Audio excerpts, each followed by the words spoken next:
Good evening, my Real News Media TV family. Welcome back to the channel for another news update for January 11, 2024. And in the news this evening, one man dead, another injured in separate shooting incidents on Gold Street, Kingston. One man is dead and another hospitalized after two shooting incidents which occurred hours apart on Gold Street in Kingston on Thursday. Police are reporting that about 2 a.m., unknown assailants gained entry to a house on Gold Street through a back fence and opened gunfire, hitting the lone occupant who was laying on his bed. The man was rushed to the hospital where he was pronounced dead. The deceased has been identified as Ronald Brown.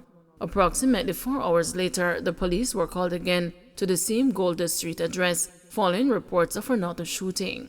When police arrived on the scene, a man was reportedly seen suffering from gunshot wounds. He was taken to the hospital where he is undergoing treatment. According to Deputy Superintendent of Police Eucal Francis of the Kingston Central Division, the shooting was gang-related.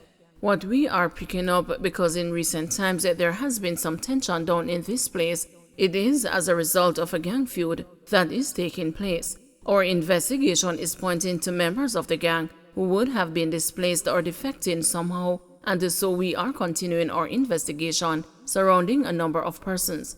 Of course, our investigation is in its embryonic stage, but we will be very rigorous in our pursuit of individuals who may be able to assist us in the investigation of these matters, DSP Francis said. The most I can say is that at about 2 a.m. This morning, unknown assailants came through a back fence to a premises number 4 Gold Street to be exact, and went into a dwelling house and opened gunfire at a young man who was lying in his bed. That young man was rushed to the Kingston Public Hospital where he was pronounced dead. His identity is Ronald Brown. So the scene was processed, and at about 6 the police was also called to another shooting at the same number 4 Wall Street. A young man was seen suffering from gunshot wounds. He was also rushed to KPH. Luckily, that young man is still with us and he's undergoing treatment at this point in time. Based on reports from the medical staff there, his condition is stable at this point in time, and so we are hoping for the best where he's concerned. What we are picking up, because in recent times there's a bit of tension down in this space, and is as a result of an internal gang feud that is taking place.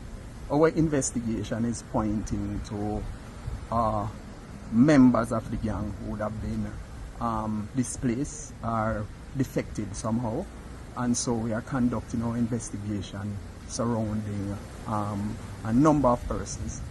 Of course, the investigation is still in its embryonic stage, but we will be very rigorous in our pursuit of individuals who might have been able to assist us with the investigation in these matters.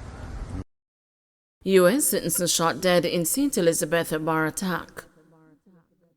A U.S. citizen was shot dead and a man injured after gunmen attacked patrons at a bar in Cheapside near Junction in St. Elizabeth on Wednesday night. Police named the deceased man as Veron Shearer, 46, a resident of Maze Landing, New Jersey. A police report said about 9:40 p.m., Shearer was inside the bar when gunmen drove up in a motorcar, alighted from the vehicle and opened fire, hitting him several times in the upper body. Police said another man who was in a car in the vicinity of the bar was hit by a stray bullet as the gunmen fled the scene. Both injured men were rushed to a hospital where the U.S. citizen was pronounced dead and the other man admitted for treatment. 77-year-old man dies in Trelawney house fire. A 77-year-old man died in a house fire in Braco, Trelawney on Wednesday evening.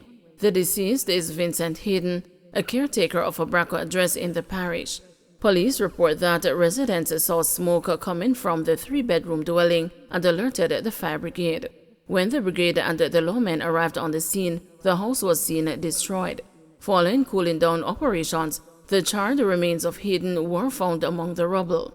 Andrew Brody, a resident of the area, said Hayden was a loner in the community. Him not really talk to nobody still, always stay by himself. Never really see him and no family member, but I hears him live here though. So I'd say him die like that, he said. He said Hayden loved the dancing. Know him for over 40 years, him love drink and dance. Everybody sad right now. A whole heap of people come around when them hear what happened. Just wishing his family members, wherever they are, condolences, he said. The fire brigade has not ascertained the origin of the fire. Ammunition seized in Manchester operation. 2 days after police seized an assault rifle in Battersea near Mandeville, Manchester, more ammunition was found during an operation in the community. A source told the news that the police continued their raid on Thursday with the support of the military in Battersea New Green in search of illegal firearms, ammunition, and the suspects. The source said shortly before 8 a.m., the team, during an extensive search, found 11.38 rounds at an open lot. Police suspected that other illegal weapons were removed from the area by criminals. On Tuesday, an AR-15 and 7 5.56 rounds were seized in Battersea. Alfonso Mason, 29, otherwise called a Tall Man, a truck driver of Battersea District, has been charged in relation to Tuesday's seizure. JUTC bus damaged while avoiding collision with a car on Mandela Highway. A Jamaica Urban Transit Company bus was extensively damaged Thursday morning when the driver of the vehicle swerved off the road in an attempt to avoid colliding with a motor car on the Mandela Highway. Passengers on the state-owned bus reportedly escaped serious injuries following the incident. Reports are that about 9 a.m., the bus, which runs the Spanish Town to Crossroad route, was traveling towards Kingston when a car traveling in the same direction cut across the path of the bus, causing the driver to swerve off-road. The carman come and swing over to him, and him a save the carman, and after him fi save the carman, and him kick with himself so, and I saw the bus get out of control, one passenger said. And when the carman look and see said the bus a turn over fi kill all away, the carman take with himself, the passenger continued. The bus reportedly hit several traffic signs when it took evasive maneuvers, resulting in damage to the windscreen and the front of the bus. 7 charged in beating of 14-year-old girl offered bail. 3 women and 4 minors who were charged last month with the beating of a 14-year-old Clarendon girl were offered bail when they appeared before the Clarendon Parish Court on Thursday. The adults, 52-year-old Pauline Hughes Smith, 36-year-old Faye Millwood, and 22-year-old Amanda Anderson, were granted bail in the sum of $1.2 million each, while the minors ages 15, 16, and 17 were offered bail in the sum of $600,000. The 7 individuals were seen beating the 14-year-old on a video, which has since gone viral. Reports from the Maypen police are that the teen was on Allen Street when she was ambushed and beaten by the group, rendering her unconscious. The women were later charged with unlawful wounding and assault occasioning actual bodily harm. Councelor crosses floor from JLP to PNP. Romaine Morris, Councelor for the Mocha Division in Clarendon North Central, crossed the floor from the Jamaica Labour Party to the People's National Party at Thursday's monthly meeting of the Clarendon Municipal Corporation. Wearing an orange tie, white shirt, and a grey jacket suit, he stood boldly to make the announcement. Mr. Chairman, I wish to inform this Honourable Council that with immediate effect, I have a letter for the CEO that it is my intention to change political alignment, to change political affiliation, Morris said. Today is the day that it is time for change. Time come for me, Mr. Chairman, to move away from supporting the Jamaica Labour Party to supporting the People's National Party, and I wish to put that on record, he added. Morris was elected as a councillor for the Mocha Division in the 2016 local government elections on a JLP ticket. He was received by Minority Leader Councillor Cian Barneswell of the PNP, his division, and all the other members of the PNP who were present and given a new seat in the council room.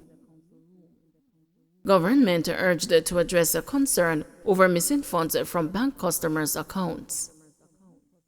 The parliamentary opposition has called for the government to implement immediate and comprehensive action to address a growing concern over unauthorized financial transactions and the missing funds from bank accounts of customers at various institutions. Shadow Minister for Science, Technology, Innovation and Entrepreneurship, Dr. Andre Horton, said the authorities must address these issues and ensure speedy compensation for affected individuals. Dr. Horton argued that the recent incidents involving fraud at local banks have raised serious concerns about the security of the country's banking systems and highlighted the pressing need for a thorough investigation and decisive measures to prevent a reoccurrence. He is urging the relevant authorities, including regulatory bodies and law enforcement agencies, to launch a swift and thorough investigation into these security breaches. He also called for financial institutions to be clear and transparent in communicating with affected customers.